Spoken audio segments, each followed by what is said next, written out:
Federal forces pulling back in Portland. How far back? Depends on who you ask.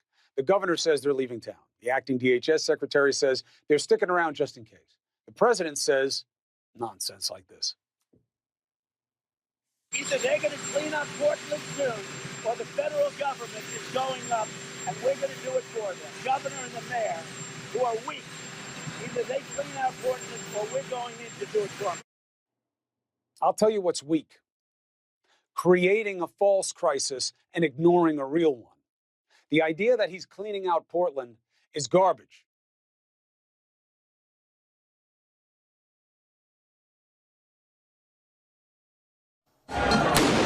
Nearly every night for weeks, Portland's Federal Courthouse has come under attack.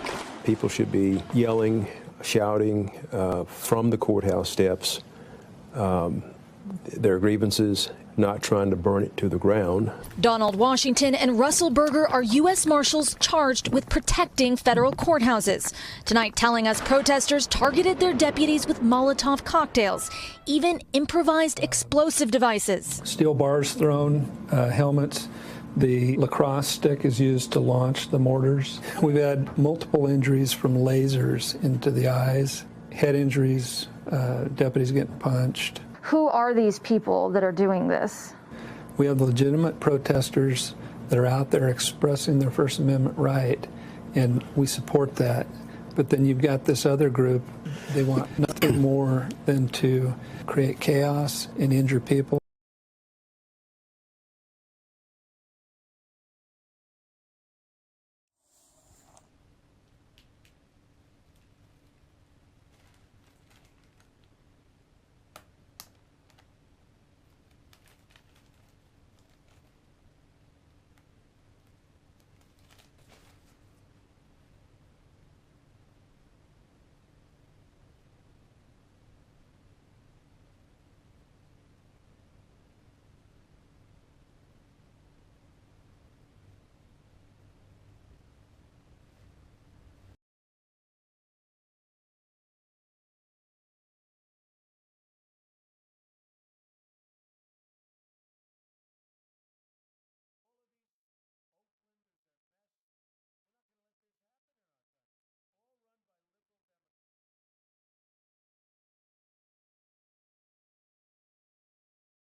We're talking about a single city block. Here's what the federal courthouse looked like a month ago. There was already graffiti, but otherwise it was fine. Here's what it looks like today. There's still a lot of graffiti. Now there's a barricade. All right?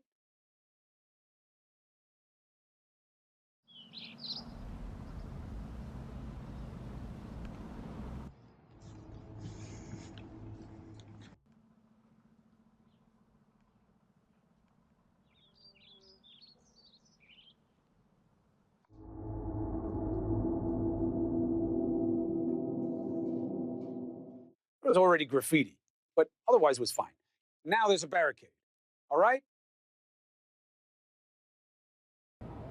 Well, yeah, one of those U.S. attorneys says that it is hard to see this in Portland night after night. He took one of our crews inside the fence barrier to get a look at some of the damage and to see what's left over after another night of violence. I'm heartbroken when I come in and see this.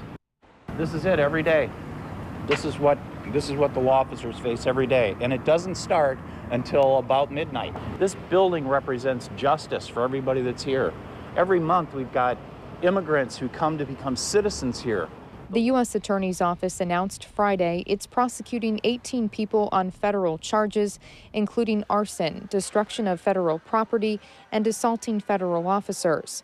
Those 18 will face those charges in federal court. It's an institution that the anarchists want to destroy, and we're not going anywhere. And that U.S. attorney that you heard from there also responded to questions about violence and tension getting worse here in Portland since the appearance of those federal agents. He says what he sees are that federal agents are responding to things that are being thrown at them, responding to damage that's being done at the building at the federal courthouse here. Reporting live in downtown Portland, Sarah Hurwitz, Fox 12 Oregon. As for whether it was worth it, consider in the weeks the feds were in charge, they beat up and pepper sprayed a Navy veteran that we had on the show. They fractured another protester's skull by shooting him in the head with a crowd control round. They gassed the mayor. They gassed a bunch of moms. Overnight, federal police fired tear gas at protesters in Portland, Oregon, as some of them began disassembling a fence around the federal courthouse. This was the scene overnight. This morning, there were growing questions about camouflaged federal officers who have arrested protesters and put them, in some cases, into unmarked cars. Overnight, federal police fired tear gas at protesters in Portland, Oregon, as some of them began disassembling a fence around the federal courthouse.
They gassed the mayor. They gassed a bunch of moms. You just fun and you fucking feeling.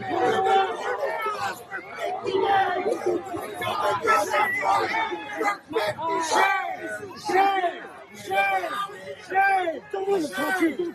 Shame!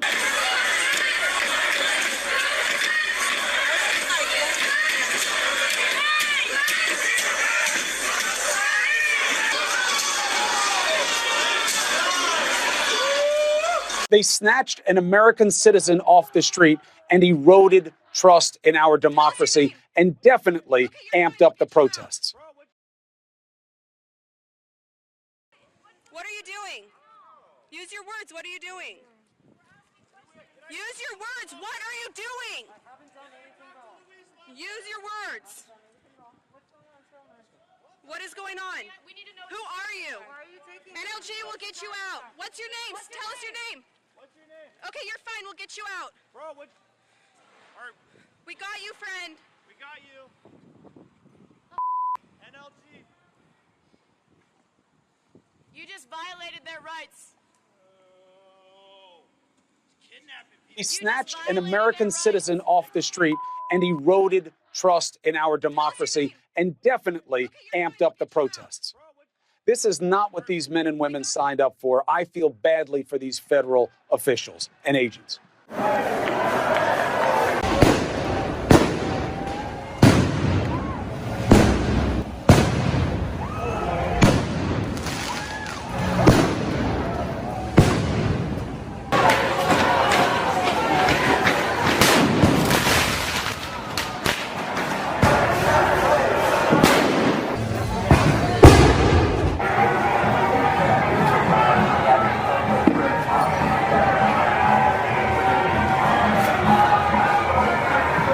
The tactical team sent to Portland work for ICE and Customs and Border Protection. They should be doing their jobs where it matters, not here doing the bidding for Trump.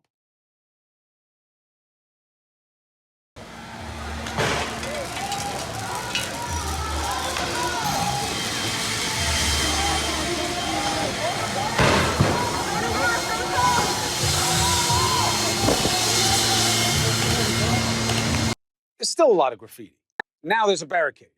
All right?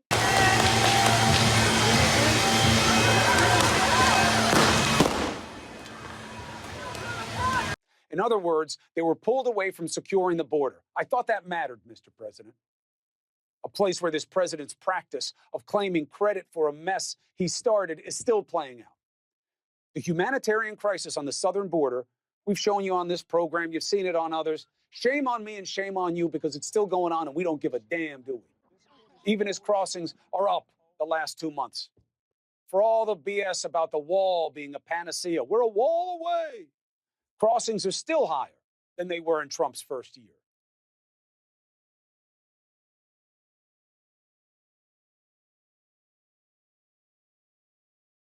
For all the BS about the wall being a panacea, we're a wall away.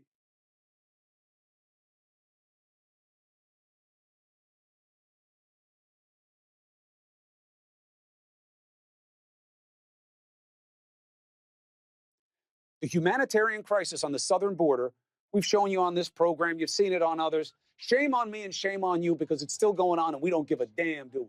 Again, every politician plays to advantage, but no president is as grotesque in doing it as this.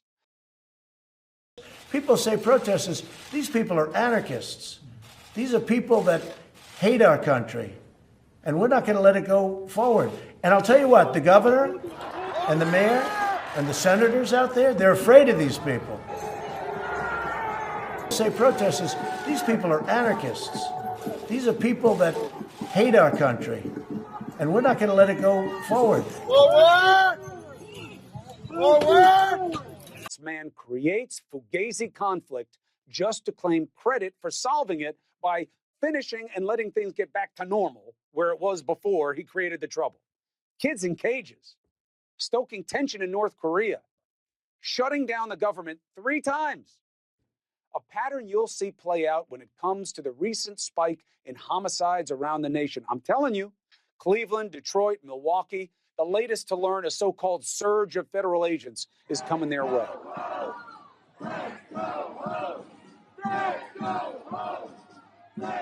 Cleveland, Detroit, Milwaukee, the latest to learn, a so-called surge of federal agents is coming their way.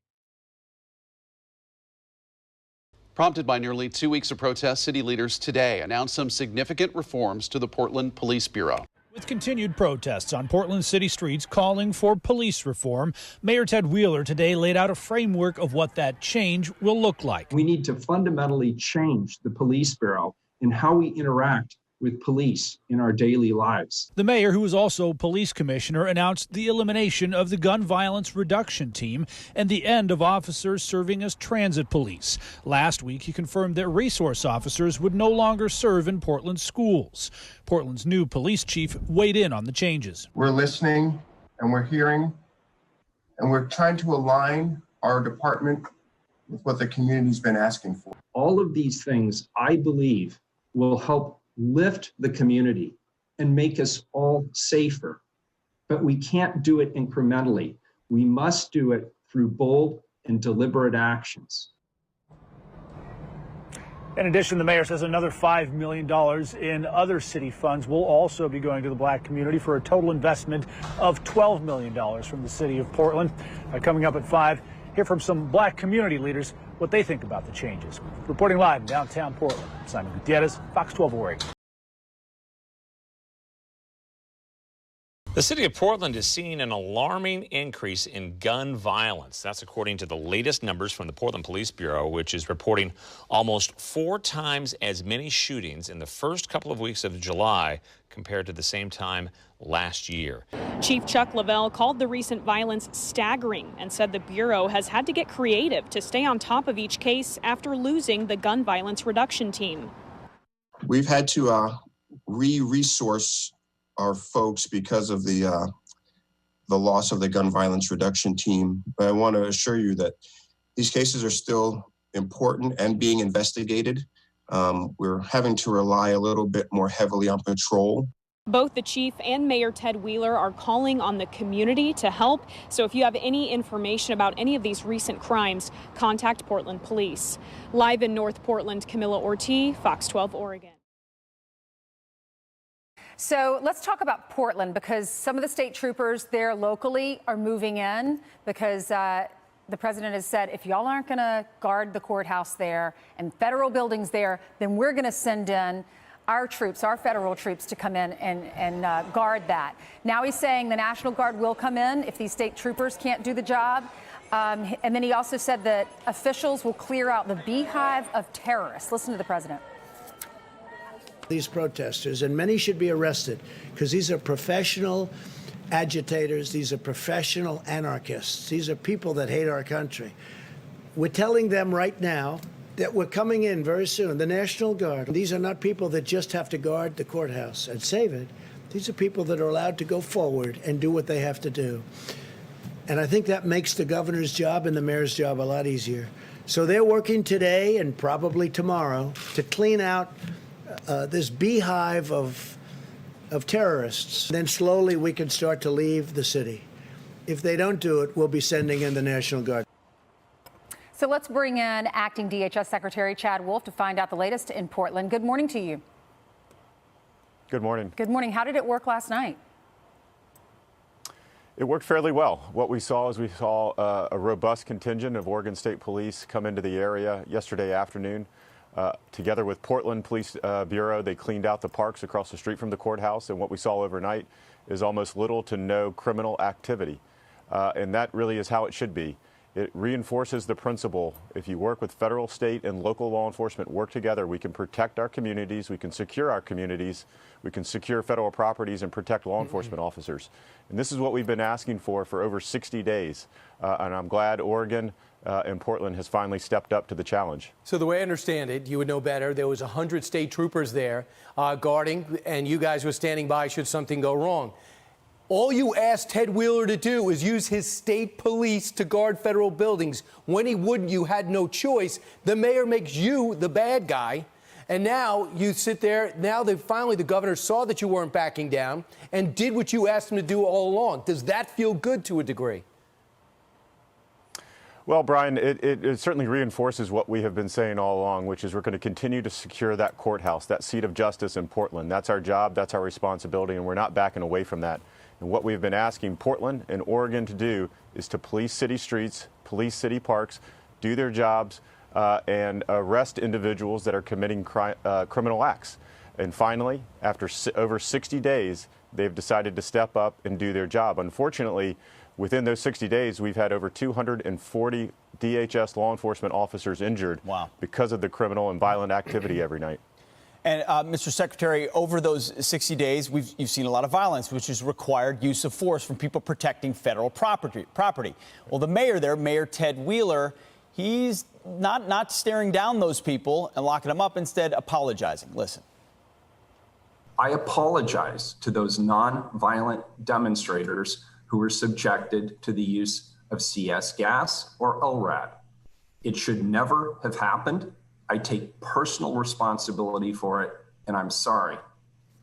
I also want to draw a clear distinction between the Portland Police Bureau's use of CS gas and what we're seeing the federal officers use. The federal officers are using CS gas broadly, indiscriminately, and nightly. And that is why it is escalating the behavior we're seeing on the streets rather than de-escalating it. So are the rules of engagement for federal officers there to use gas broadly on peaceful protesters? Absolutely not. What the mayor quoted just now is completely inaccurate. I believe he knows it to be inaccurate. But again, he is putting politics over public safety. What we know is there are nonviolent, peaceful protests that occur in Portland, occur around that courthouse every day, and there are no issues. The violent criminal activity that the mayor is, again, not telling you the truth about occurs between midnight and 5 a.m. every morning, and it is violent criminals and other opportunists, violent opportunists that are attacking that courthouse, and that's what we are concerned about. There are no peaceful protesting going on at 3:30 and 4 a.m. in the morning at that courthouse. That occurs earlier in the day, and there are no issues. So the mayor is intentionally confusing issues and, again, playing politics over public safety.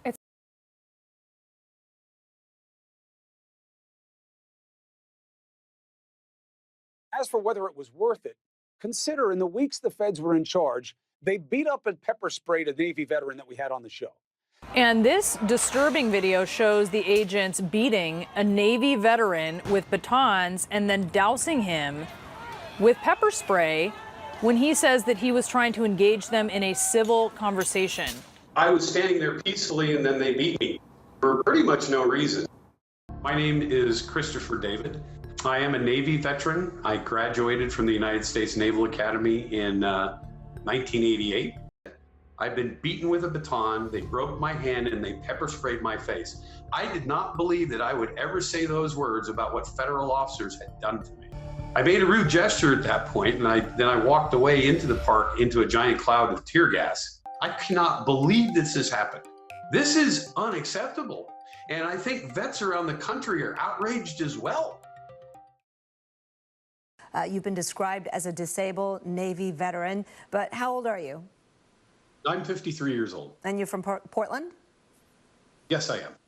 Why did you choose to wear that Navy hoodie that we saw in the video? Well, I wanted to go down there and ask the officers, the federal officers, why they were violating their oath to the Constitution. I actually just wanted to ask them a question. So I decided to go down there and put on all my Navy gear, so as a way of trying to identify myself as a veteran.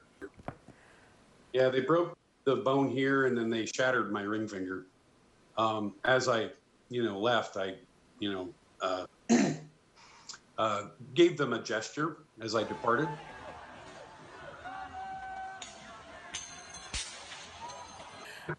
You said you wanted to talk to those federal agents about, why you think they're violating their oath to the Constitution.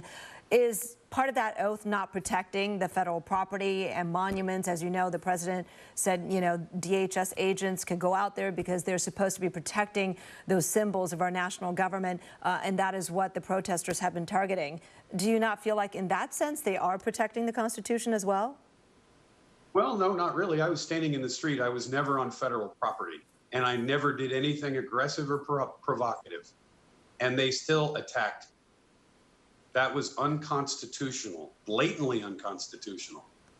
And I think the reason why I didn't get beat worse is because I didn't fall down.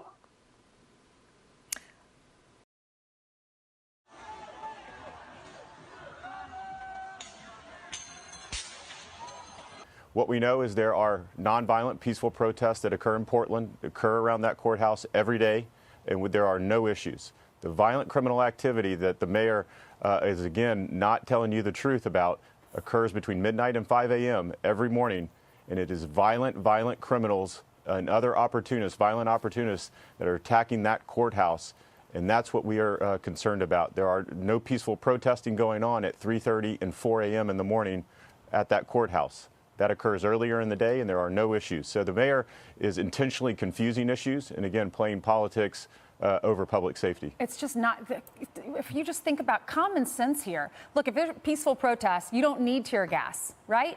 We all agree you can peacefully protest, but it's when it gets violent, and we see all these videos of tons of people going toward like 10 or 15 officers that are trying to guard a monument or a courthouse. And I am worried about their safety. And when you have individuals throwing rocks and bottles at them, the police officers in Portland found recently a sledgehammer, gas cans. And so these officers were asking them to go out there, and then what are they supposed to do when these crowds start coming for them? Tear gas is not going to kill you. It's going to keep the violent people away from hurting our police officers. What do you make of this, of the increase of violence? Well, it's very disappointing, and what we've been doing in Portland, again, is securing a federal property there, and we take a very defensive posture in doing that, but we do have to come out and engage the violent individuals to push them back away from the fence line that we've established there. And again, what we have been saying all along is that these individuals shouldn't be able to congregate in city parks and on city streets to do this violent activity. We've been asking for 60 days for Portland police or Oregon police to do their job. And for whatever reason, it took 60 days. It took my law enforcement officers 245 injuries, over 90 arrests for them to step up and to do their job. I'm glad they're here. I'm glad they're partnering with us. that we can hopefully bring this to a very peaceful conclusion very quickly. Mr. Secretary, they were also demonstrating outside your house. They're doing it outside the Nassau County Police Commissioner's house, around the NYPD Commissioner's house. This is the new trend. Go to their house. Even the liberal mayors are getting protested there. So you got to worry about your own security. Now, in the big picture, do the federal troops, agents move out of Portland? And if so, what date? And are you going to leave Seattle as well as we head to a weekend where they tell you can't use, legally, the city council said you're not supposed to use a fence?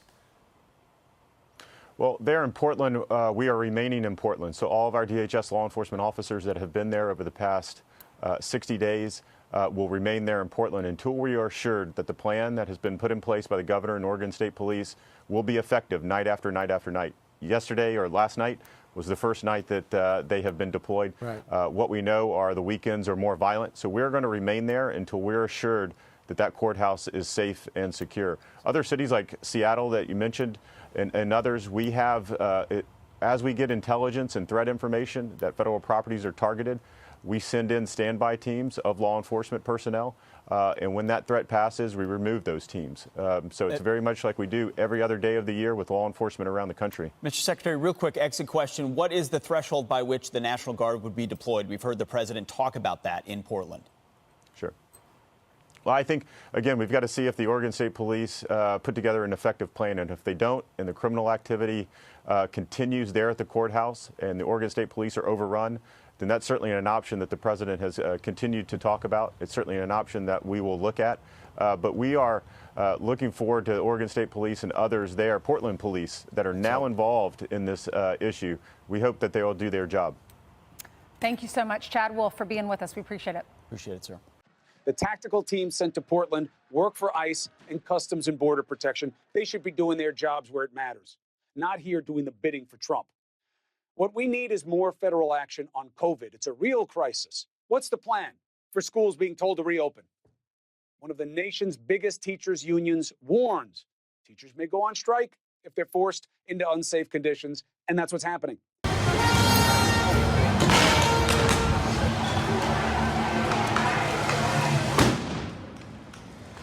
And how do you think the federal agents stop homicides, by the way? What's this, cowboys and Indians? So walk us through that night. Why did you go down there to the heart of the protest? Well, I've been seeing a lot of videos recently of men in camis with no insignia abducting citizens off the streets of Portland and throwing them into vans and taking them who knows where.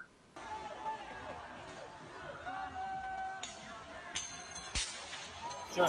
This is not a de-escalation strategy. This is flat out urban warfare. And it's being brought on the people of this country by the President of the United States. For what you've done and what you continue to do, you've been dubbed Captain Portland. I think that's your nickname now. Captain Portland, whether or not you like the name, I think it sticks. Chris, thank you so much for your time today. Take good care. I hope that hand heals fully and soon.